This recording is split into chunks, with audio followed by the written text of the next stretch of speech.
Hey everyone, how's it going? Welcome to NoDQ&A video, episode number 828 here on NoDQ.com, as well as the YouTube channel and NoDQ&A videos affiliate, ringsidenews.com. Got another batch of your questions as we are now less than a week away until the 2016 brand extension. First question today comes from D. Robinson. With the spoiler that Daniel Bryan is running SmackDown, do you think Triple H will be the GM of Raw? Okay, first off, the Daniel Bryan situation, that is only a rumor at this point. It should not be taken as anything more than a rumor. Basically, there was a possible spoiler with Daniel Bryan.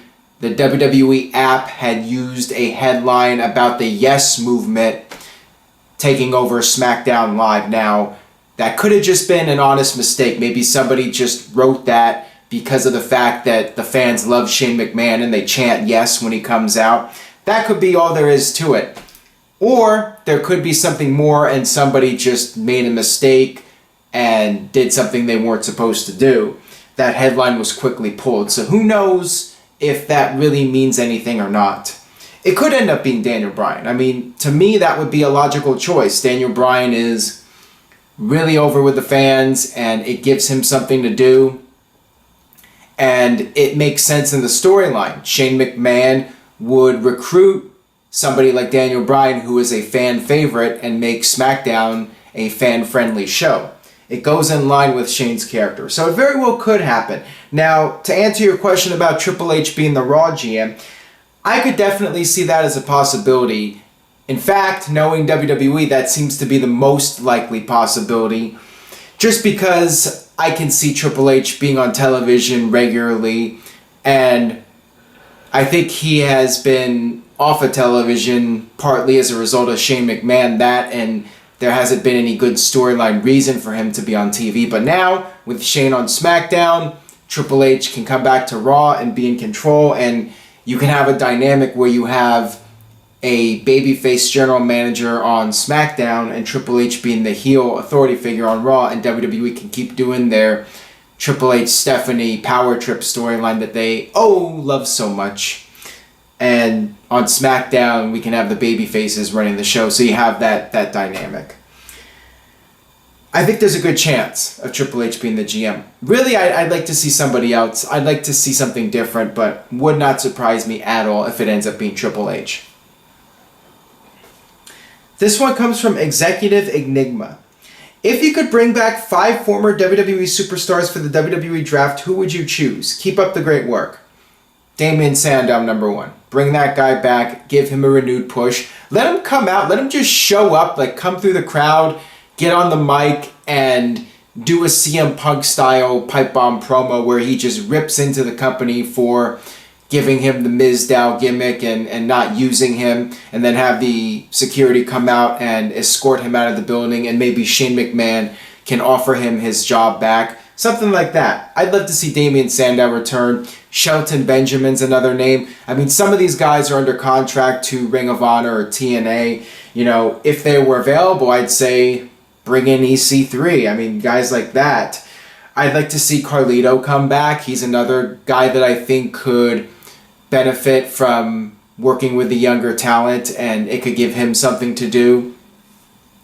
Maybe even somebody like Chris Masters you could bring back. I mean, there's a lot of guys that were very successful about a decade ago that some fans might remember, and it might be cool to see those guys again. Let them come back and have one more run with the company. You know, maybe RVD, another name that might come back. This one comes from Oscar Omar Fernandez. What were your thoughts on WCW using celebrities? Who were your favorites and least favorites?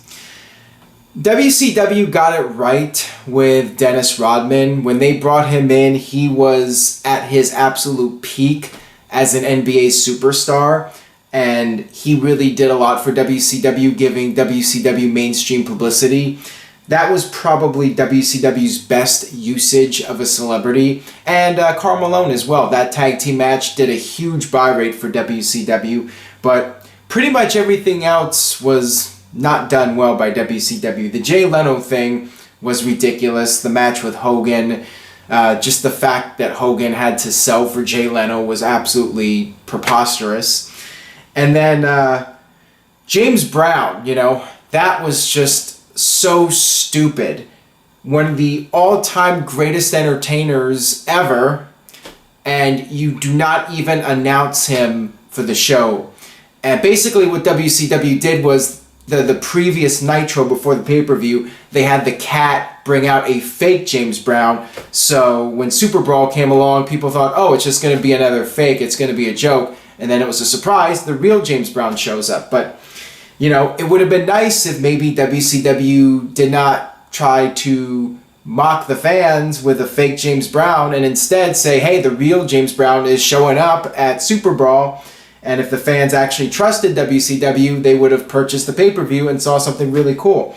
That Cat James Brown segment I thought was awesome, but nobody remembers it because it was on a pay-per-view that nobody watched when WCW was going down the toilet. This one comes from Tyron Joyce Perkins. What are your thoughts on Moose going to TNA, and what did you think of his debut facing off against Lashley? I think it's a good thing to bring him in and push him right to the top.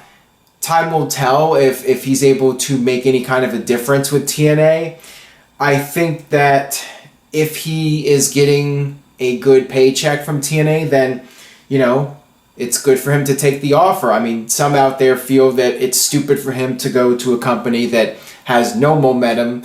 I mean, they maybe have a little bit from the Hardy angle, the final deletion, but really, TNA still does not have very much going for it. There were rumors going around that the tapings this week weren't even a sure thing until they actually did happen, and TNA was able to produce those shows. So if Moose is being able to make a decent living working for TNA, then good for him. And I'm sure he'll get a push, and maybe he'll be like EC3. He'll be a guy that succeeds on a high level in the company, and maybe one day WWE will pick him up. This one comes from Jeremy James 24. With SummerSlam matches, which matches would you recommend to first-time WWE fans, and what is your favorite SummerSlam match? My favorite SummerSlam match is Shawn Michaels versus Triple H 2002, and I would recommend that entire SummerSlam pay-per-view first off to any new fans out there. I would recommend the TLC match with the Hardys, the Dudleys, and Edge and Christian from 2000. I would recommend the ladder match, The Rock versus Triple H from 98.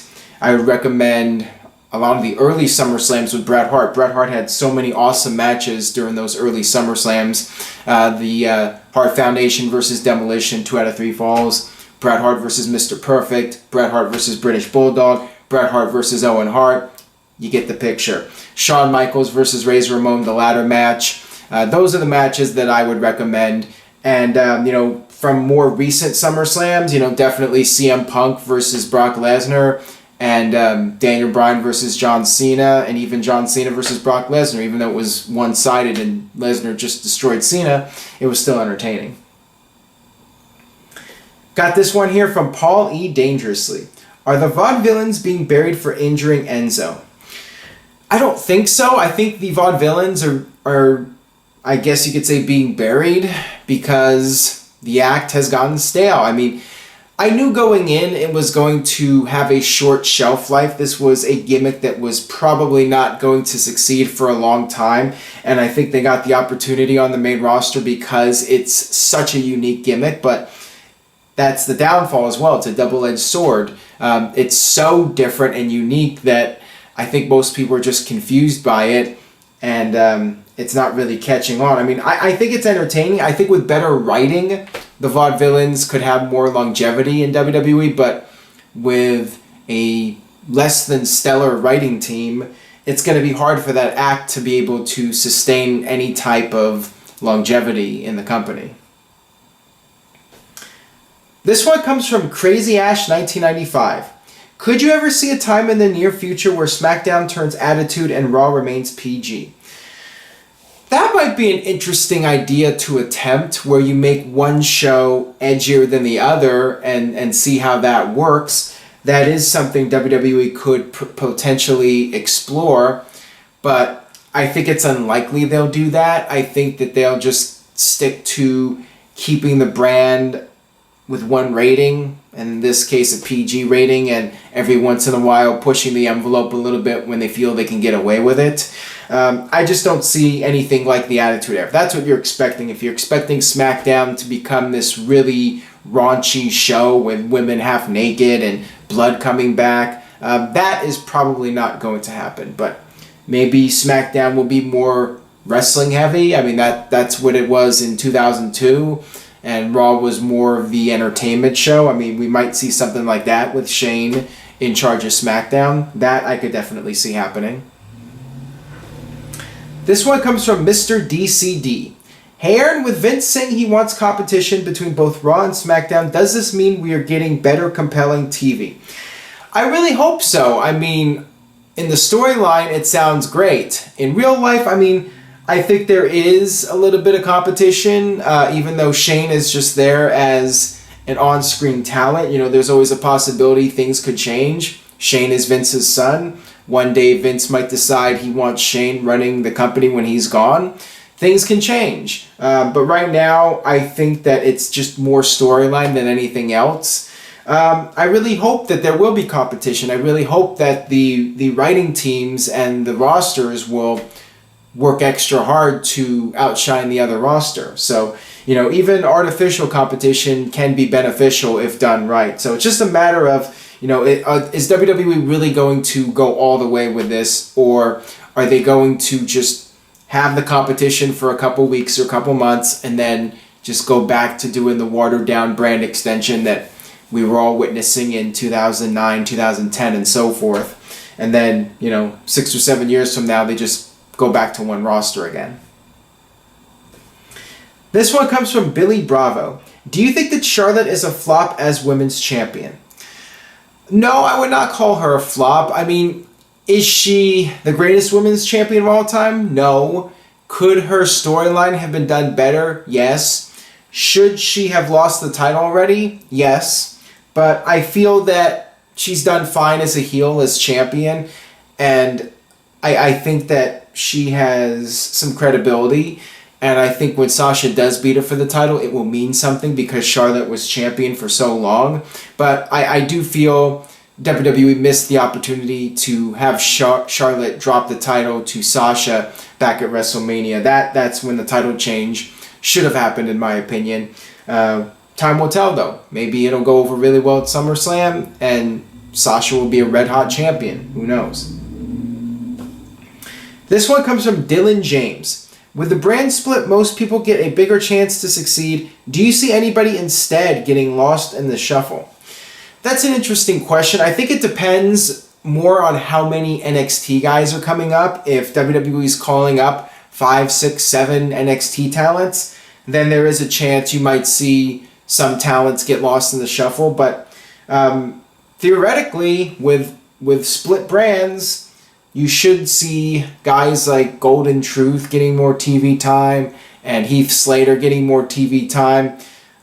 You know, I think it should help them.